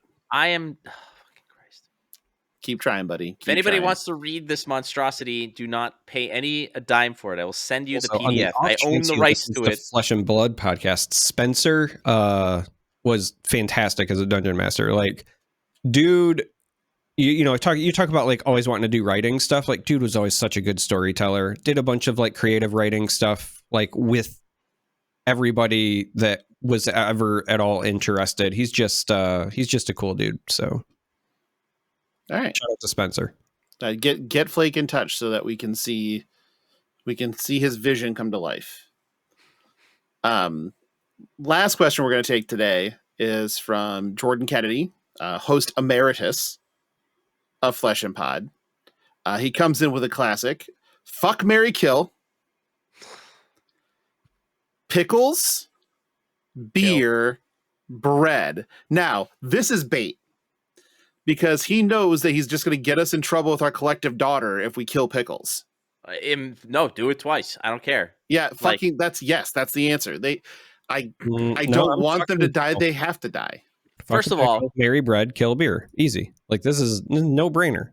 No. Okay. Also, what we also need to know I'm about not a beer guy anyway. Like, I can kill beer and still have a cider or a mojito. That's fine. But like, imagine a life without carbs, and then pickles are just made for fucking. Like, have you seen them? Come on. God. I don't want to know about pickle how fucking. You got into your fraternity and the things you have to do. I don't want to throw any shade at our collective adopted daughter that we all share custody of to make sure she doesn't, unalive herself. Yeah. But she is also somebody who has multiple times, despite us asking for her to correct herself, has said that if she was going to be murdered, she hoped it's the first degree because she wants to know that somebody cared enough and thought enough about her to get the job done right. That she's on somebody's mind. And then we have to be like, hold on a second here. What if you just had a nice relationship with somebody? No, but it's not as passionate or rewarding. Yeah, or rewarding. And then she will have her patented Elaine giggle. We weren't using names right there. I mean, but okay. Oh, right. No, I meant Bennis. It's your last name is Bennett, right? It's Bennis, you jackass. So yeah, there's that. I would kill the pickles. I would marry the bread, and we're doing the beer. Now, yeah, we're inverting there. We're now I think we're the same. I think we're marrying bread. We're obviously killing pickles. Yeah, we're on the same page. And then just fucking beer. I will fuck beer all day. I was on that cruise with you where you had it's funny because we would be at the casino. Some people would have their like blackjack charts in their hand, and you'd have a chart of like, okay, if I drink this much by 8, I'm like on pace. I'm like, I was plus EV, baby.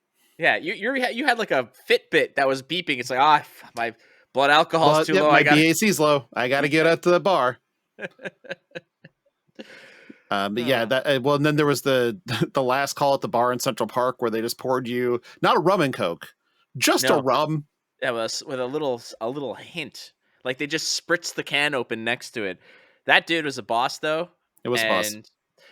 Look, here's a pro tip for everybody out there, especially if you're going down south to like Cancun or Cuba or wherever, if you're on one of those vacations. When you get to the bar, like a lot of the times you'll arrive in the late afternoon, go to the pool bar and see how much money is in their tip jar, and then basically double it. Mm-hmm. Make friends with that bartender, whoever's going to be working that week. Say, oh, you got like $18 in your tip jar.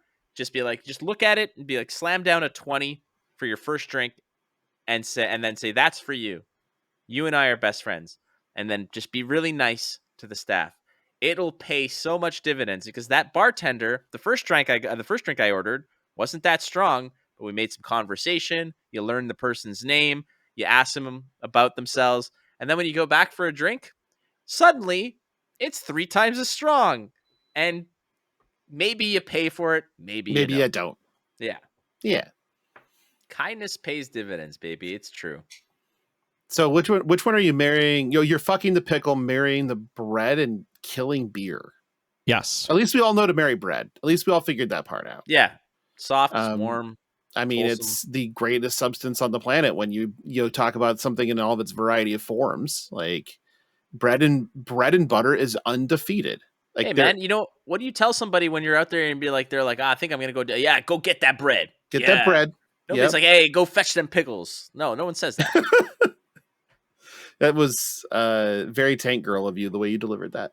But the got Charmer again. I don't know why, but Flake is Lori Petty, actually. Right? It makes sense. It tracks. But bread is just the impetus of all, if we really think about it. It's get that bread. That's my bread and butter. Bread and butter is undefeated. Like, you think of something, and most of the time it's like, yep, this is better than bread and butter. But most of the time it's actually just a variation of bread and butter. So like cake is a variation of bread and butter. Cookies, effectively a variation of bread and butter. Bread is solid. For me personally, after bread, my next go-to is like rice. It's very hard for me to find a dish that doesn't like immediately ascend to a top tier once I find out about the rice content. Proper rice for the dish. Yeah, good rice. Good rice. Because like I've seen gone to an Indian restaurant before that was kind of like a very small, like, kind of like almost fast food joint. And I ordered my dish, and the rice they gave me was just like steamed jasmine rice. Oh, it wasn't like basmati rice? It wasn't basmati. And I'm like, this isn't. No. Nope. I'm out. Nope. But like the basmati rice, or the Mediterranean rice you get with shawarma, or sure. Like, I know that a lot of people there's the taste bud thing, but like I love a good cilantro lime rice. Oh yeah, arborio rice, which is the rice that you use for making risotto. Oreo rice? Oh, I think it's arborio, but I have to double check it again. I mean, I'm still interested, but it's very good. And Oreo rice sounds delicious. Areola rice. Okay. Oreo rice. That sounds awful, but it's just bread and butter anyway. Yeah. So it's probably pretty good. Hey, to quote Mitch Hedberg, I like rice because when I'm hungry and want to eat 2,000 of something. It's a good little Mitch Hedberg line. No, I miss that guy too. It's been a long time since he passed though. Easy, but like sticky rice is the fucking best. Like just Thai sticky rice. It's great. Like rice is way up there. You can also make booze out of rice. They keep doing stuff, man. They keep making it. It's there. It's just there. It's out of the patties and into your mouth. You ever wonder sometimes about how stupid like some things just became to be? Where you're like coffee, like you get a coffee bean, it looks nothing. Like the amount of steps, the amount of innovations and dumb ideas you have to have that all fucking link up. You say coffee, but I think chocolate. Like, especially chocolate, because chocolate starts off as like this, like really like as a coffee bean, effectively. Like, and you're like, and we have to do this, and then we have to do this, and then we have to do this, and then we have to do this, and then we have to do this, and then we have to like what the fuck? Like, stop.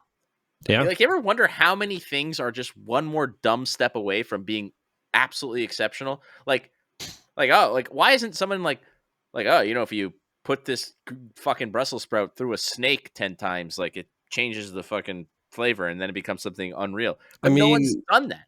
I was thinking of that like really famous tweet from forever ago where the dude who was like, whoever came up with toast is fucking brilliant, right? You're like, hey, here's the bread, let's cook it. All right, now cook it again. Right. Like, and toast is goated. Fucking love toast. That's exactly. And like the old saying of necessity is the mother of invention. Yes. No one fucking needs to do any of this shit. Or they do. It's like, hey, let's jerk off these worms and make silk. No one fucking thought of that shit. Hey, you say that. Take it a step further. What about the genetically modified goats whose nipples produce silk? We definitely didn't need that. So we're this close better away volume. From making a real Spider-Man, dude. Like, better volumes. I mean, sure, but I'm just saying when you talk about the steps you get there, going from like, hey, here's some thread to let's jerk off these worms to let's genetically modified goats, and then twist the goat's nipple. Like that's what we're doing. That's how we're making this work. That's where we're at.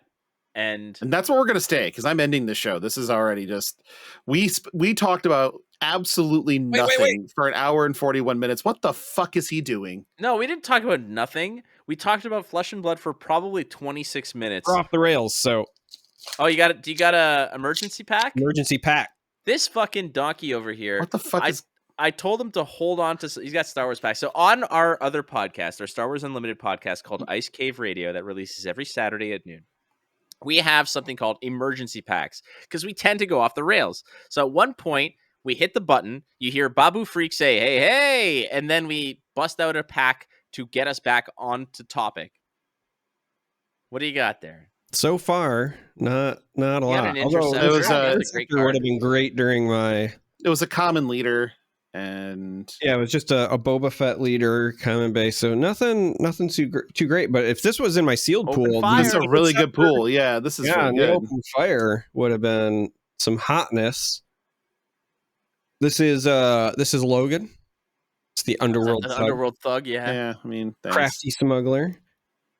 Prepare for takeoff. I'm glad we did this one now. Lieutenant Childson, he's like the Shan, he is the ethnic cleansing Imperial. We got a Jabba the Hutt. Ooh, we're getting tricksy. Oh, Force lightning. So it's not hyperspace foil, but we got a foil Force lightning. That's gorgeous. Foil legendary. Is that one of the packs that I gave you? No, this is one of my prize packs from this weekend. But it is funny because like at the event in Minnesota, I opened a hyperspace foil for a Force Lightning. Now I have a regular foil Force Lightning, so I'm gonna have to build a deck around Force Lightning. It's a good card. You gotta have some of those Force users, though. That's the problem. Yeah. So just play with some Force users. Well, I opened. If we're gonna start. Are we just measuring off? Because like mine are nowhere close. Well, kinda. But let me see. Oh, there it is. It's right in front. There's my Hyperfoil Palpatine. Yeah, I have the non-foil hyperspace. Dude, these cards look gorgeous, man. They're really good. I don't like that the foils are curling like that. I never play foils. I know, but I would like them to like. I do appreciate the fact that they have a different non-foil. They have a non-foil version of the treatments that looks super cool. Yeah. So we don't have to we can still do some vanity. Are actually going to still be in quite a bit of demand because the more I talked to people this weekend, it was wildly like different from what I thought. So many people were like, I just want non-foil hyperspace. And I was like, everyone I talked to, I was the only one who cared about hyperspace foils. I will also say, and I don't know if it's, like just my bias or whatever, but the hyperspace foils that I've opened are curling less than the regular. Correct. Foils. No, that's not mine. Are yours just going Pringle, full Pringle? They are absolutely just. I don't know what it is. I do have some pringling or some curling on my regular foils, but my hyperspaces are for the most part holding up really well so far. So I just saw the headline of the firing of the New Jersey Devils coach. I didn't know it was Lindy Ruff. Yeah, it's Lindy Ruff. Yeah. Oh, it's no longer Lindy Ruff. Well, it was. Top comment on that headline is, look out, teams, now we'll actually use our sixth skater. How fucking beautiful is it? We are going to do some patron thanking, because that's what we do around here. Why did this default back to that page? Motherfucker, I actually had this pulled up. I feel so bad, like, that I'm trash at everything. God damn it. You're the worst, man. I know. And then, okay, I'm gonna get this worked out, and here we go. Associate producers are Alex, Andy, Sindra, Donnie K, Jacob, Kenny, Larry, and the Salty Sea Cat. Your executive producers on up are Belay Storm, value member of the Patreon, Dom, Lance, Good Thrust, Matt Two Tokes, Pox on Us, Trevor, Popo, Mike, Philip, Rich, and Taylor. If you're interested in becoming a patron of Flesh and Pod, you can go to patreon.com/Flesh and Pod. Links in the show notes. 6 tiers or whatever to choose from. And then any paid tier will get you into FAP After Dark, which I think we're doing on the 12th. Yes, the 12th is the idea. I don't know if that'll actually happen like that, but it's the day before I leave for Guadalajara, and then I'll be in Mexico. And then I get back from Mexico and go run Star Wars, then probably come back and record this show, and then I leave for LA 2 days later. Nice things.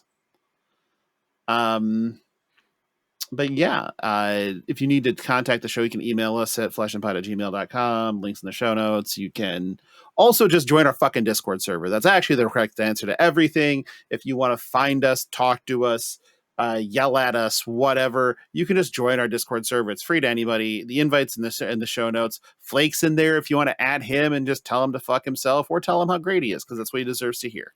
Not the go fuck yourself part, the great part. It depends who you ask. You're asking me. All right. Thank you. And then also we remember that through the month of March, Flake's show sponsor, the Realm Games, has graced us with the love for the Fappers. So you can go to realmgamingnetwork.com, and any purchase that you make on the website, you can use the code FAP, FAPOD, as in overdose 5, because it is the 5th time that we've overdosed. That is what Charmer told me last week. So I'm going to assume this is correct. I can't keep track of these things. Flake, where can they find you? Here, right now. I am on Twitter at WatchFlake. My Flesh and Blood podcast, the Instant Speed podcast. Did you just fucking wear episode me while we're recording the fucking episode? Yes, I did. And you're on the fucking episode that we're recording? It's Monday and I'm not listening to the episode. Yeah, because it comes out on Tuesday, you fucking idiot. Well, we're 5 minutes from Tuesday, so where was I? Oh, right. I have a podcast. The Instant Speed podcast every Thursday. And this week we will have Team Runaways on the show to talk teams and strategy, sponsorship, all that other stuff. There is a lot of fucking shade, by the way, between teams, and I am here for it. They are throwing barbs. We are getting to the point where we are like WCW versus WWE kind of thing, and I'm all for it. Like, it's the best. And then there's like Team PCG Pass, which are like ECW, and they're coming in. And I don't even know who those are. So it's mostly Runaways, Wolfpack, or just like but PCG Pass is like Tarek, Matt Rogers. Yeah. Oh, yep. Butcher. And then you have Ascent, and then you have Kayfabe. Kayfabe doesn't exist anymore. Oh, I didn't know that, but okay. So you have Ascent. Yeah, there's Team Invasion. Team Invasion is actually Invasion's after Harry T got out of Fab. All the Canadians that were sponsored by Harry T now are sponsored by a new store called Invasion, which is also in Toronto. So Team Invasion is like basically one of it's like practically Team Canada. So yeah, that's where you can catch me, and you can catch Charmer and I if you interested in Star Wars Unlimited. We have a podcast called Ice Cave Radio at Ice Cave Radio on Twitter. We have a Discord. We have all that other stuff. If you want to learn the game, give it a shot. Give everything a shot. Try new things. Enjoy new things. I agree except with for that MetaZoo, because that was a That's fucking not scam. That's not. You absolute army of fucking. The whole circus came out for that one. It was great. Well, and yeah, you know, our just some vindication for our boy Braces McGee, because like, let's be real, Jesus that Christ. he waited that one out. It's like, you know that scene from The Simpsons where the asteroid's coming, right? That episode where the like Springfield's gonna explode, and then and then Patty and Selma are smoking, and they're like, "Oh, well, we did it. We beat cancer." And like, that's how I feel Dakin White is, like, just waiting out MetaZoo. He's just like, "Well, we did it." Okay. I'm done. By the way. Thank you. Charmer, where can they find you? In the Discord. That goes for this Discord, Flesh and Pods Discord, and the Ice Cave Discord. And I have my own Discord. A lot of people don't realize that, but I do. That's also open to the public. Sure. Then I'm either, Charmer or that Charmer on various social media spots, but Discord, that's the best place. Unless I'm at work, and then it's the worst place. And unfortunately, that's been a lot lately. But yeah, well, you can find me on Twitter, at Logan Peterson, because now it's just gonna be a baseball tweeting account for the next 6-7 months. So yeah, it's baseball season. I'm sitting here. I've been sitting here staring at fantasy auctions because I really need a middle infielder, and it's getting really, really thin. And I need to make sure that this Ahmed Rosario bid goes through, because I definitely need middle infield help. Yeah, that's all I got for this week. Any closing thoughts from either of you fucking doofuses? I love you. I love this community. That's it, man. I just want people to be nice to everybody. That'd be great. I just want people to be nice to one another. That's it. And yeah, you can disagree. You can disagree with somebody and still be their friend. Oh yeah. It's incredible. Yeah, it's nice. You just gotta let shit go. That's it. Yeah. Because this freaking farm animal here thinks that Palpatine should be played with aggression, and I believe he should be played with vigilance. And we disagree. But you know what? Well, it doesn't mean I hate him anymore. I don't think you stand a chance against Sabine decks unless you're running 6 sweepers or have access to decent restore. That's probably true, actually. L my bees. But if like Sabine starts getting chased out early, which is definitely possible, just because Aiden's insane, like maybe. Yeah, then maybe. But right now, a lot of that community seems to think that Sabine is like the end all be all. The reality is, aggro always does very well in any early meta for like any game I've ever played, because it punishes unrefined decks. And so I just expect that to continue to be the case. And it's also entirely possible that deck is just that good. It's hard to tell until we have a bigger sample size, but it's the popular deck. And if that's what you're expecting, I think that you play Orbital Barrage. Overwhelming Barrage. Overwhelming Barrage, yeah.